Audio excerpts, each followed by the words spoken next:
But I just want to get to the lawsuit. So like they're suing you for defamation. For things that I never said, which is they know that this lawsuit, this is why I called it a PR strategy. This lawsuit was filed for the press, right? Because she just lost her defamation case against 2 journalists in France. And now everyone was reporting, wait, you said that this was the big case that proved, or you presented it as if you were suing them on this claim of you being a man or a woman. And now you've lost that in France. This is your home territory. What's going on? And so I think she called the lawyers and were like, just file a lawsuit because it's very sloppy. The points run into one another. Like first, they argue that I'm doing it for money. Then they make the argument that I was fired for speaking about it. So that doesn't make any sense. It can't be both. And it's a bunch of stuff that I didn't say. They're behaving like mainstream journalists where they'll take a couple of words that I said, like gangster, criminal and gangster, but then they add their own sentence to it. And they're like, she accused her of being a criminal and a gangster. So it's very sloppy.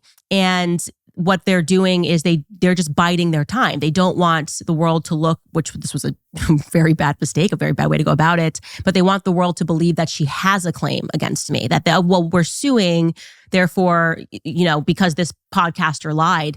But it's way too late. I mean, it's everyone is aware of what's happened. This only made the series go viral. Now it's going viral in Asia.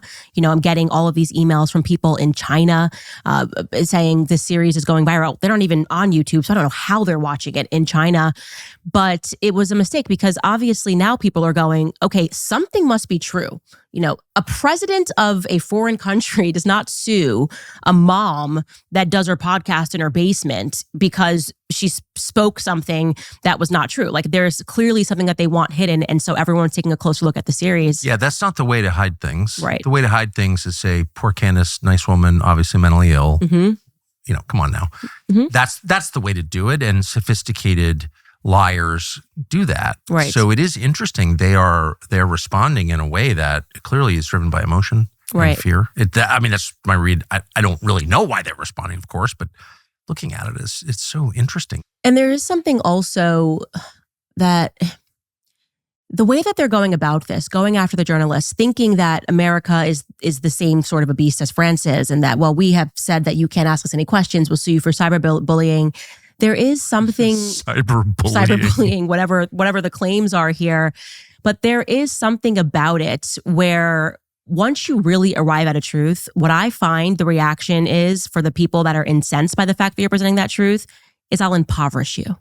Yeah. And I've seen this over and over again. It's like, okay, she told the truth, but our response to that is going to be demands that she get fired, right? She should lose her livelihood for speaking the truth. She should lose, and that's why Jake Tapper, I don't know if you've seen it, you probably haven't because it's Jake Tapper, but he sits down with Tom Clare, who is a lawyer on this case, and Jake Tapper is doing the absolute most to make this just the easiest interview for Tom Clare. He's sitting across from him and he's like, she's deranged and she's crazy and she's a conspiracy theorist. Much so. Jake Tapper said that. Jake Tapper, but so much so that people in the comments were like, nah, I want to watch the series. His own viewers thought this was just so over the top.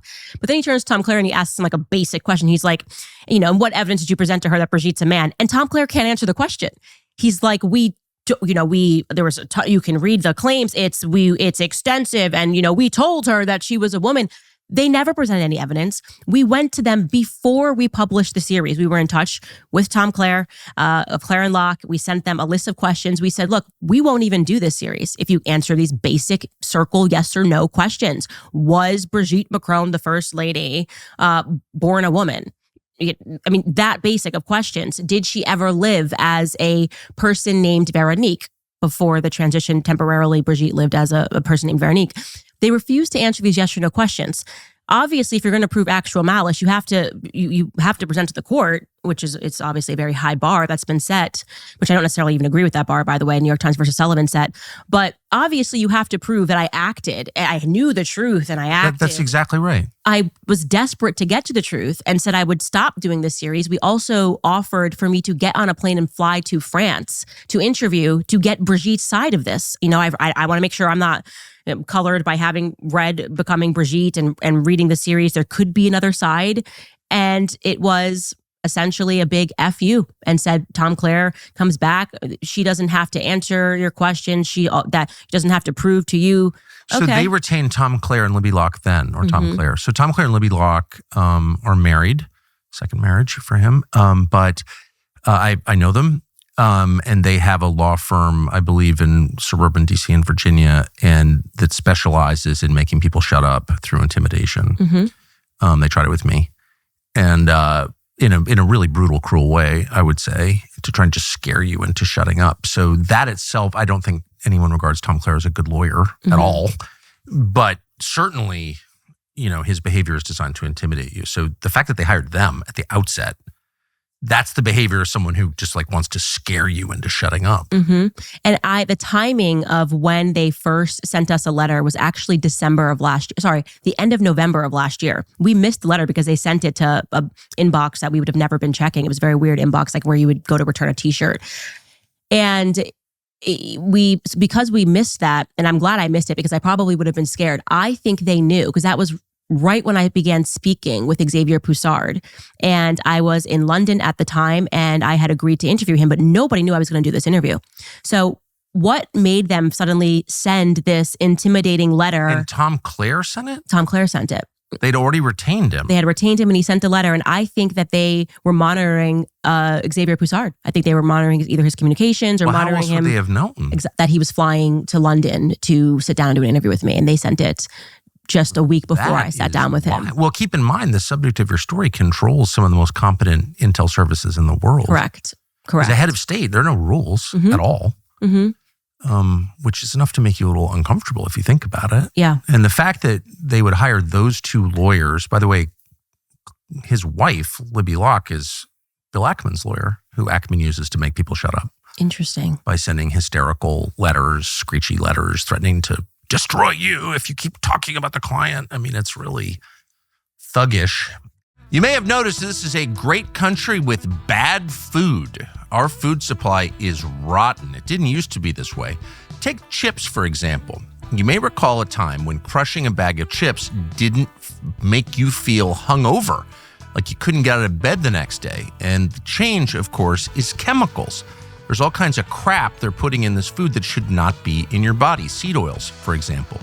Now, even one serving of your standard American chip brand can make you feel bloated, fat, totally passive, and out of it.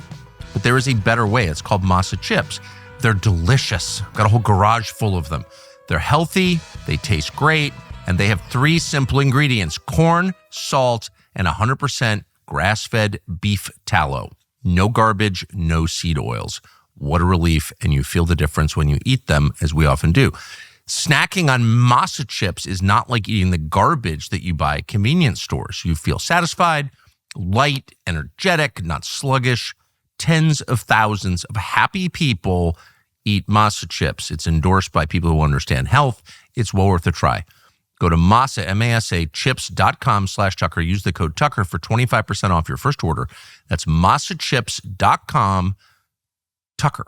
Code Tucker for 25% off your first order. Highly recommended. Let's just go through, but can we just go through chronologically how this unfolded? So at the core of the story is the allegation that Brigitte Macron is not who she says she is, and that would include her sex, is not what she says it is. Correct. That she was born a man named Jean-Michel Trogneau. And I'm aware, if you have not watched the series, that sounds crazy because that was me when I first saw the headline. Yes. No. I mean... I was alerted to it by the Daily Mail. I thought it was such a crazy, insane headline, but it was the Daily Mail had published an article saying that with a video of Emmanuel Macron denying claims his wife was a man. And I just thought that's really funny. Like, what could possibly be going on in France that the president has to deny a claim that his wife's a man? But something that caught my eye was just, as I was reading this article, they made no effort to debunk it. Like, it was sort of like, it was that typical CNN, New York Times, so it's so crazy. It's like, okay, but if it's so crazy, just, post some photos of her. Obviously, she's got 3 kids. There's got to be tons of photos of her raising her children. There was nothing. They had one solitary photo. And when you look at the photo, it was very obvious, and this is before I got into the details, that she looks a lot more like the little boy that's on the left than she does who they were trying to purport was the little girl that was sitting on the family member's lap. And so I got into it kind of very organically. I was like, this is weird. Like, what's going on in France that the president has to make a comment on the situation? And then I found a website where it explained it, and I instantly realized there is something here. Like, you don't have any photos of yourself for 30 years of your life. And the 2 photos that you've given have been given to the public from a woman who has quite literally been charged with forging documents. She's a thug. Mimi Marchand, they had to eventually get rid of her.